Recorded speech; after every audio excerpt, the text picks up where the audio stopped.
At the moment, we've seen an increase in what is known as CEO fraud.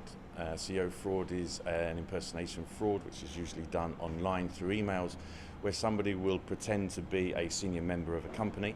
They will email the accounts department or whoever has the ability to send transfers, pretending to be that particular person high up in the company, requesting an urgent transfer somewhere in the world.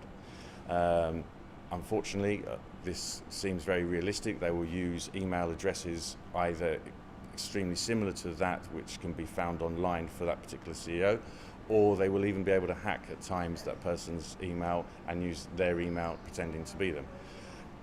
If no checks are made by the company to double check that this particular transfer being requested is real and correct, the money gets sent and the money then goes 90% of the time, or actually nearly 100% of the time, out of jurisdiction, and that money is often lost to the four winds, and it becomes extremely hard to trace it. Once funds go to one account, they are then spread to multiple accounts all over the world.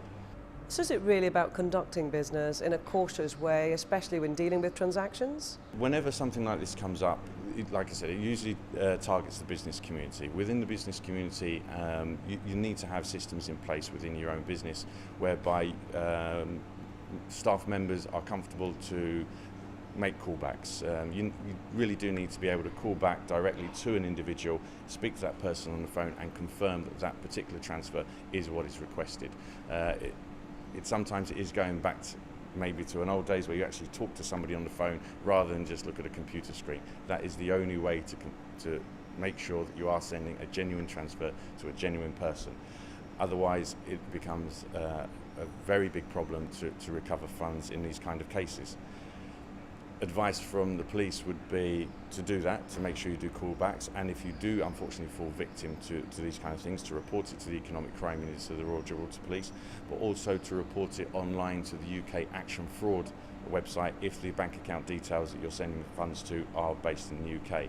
Well, scams continue to develop, becoming even more sophisticated, but how do you ensure you protect against them in the first place? It needs to be a common sense approach. It's almost impossible to stop somebody sending you an email. That email is going to come to you. They will ask you for money.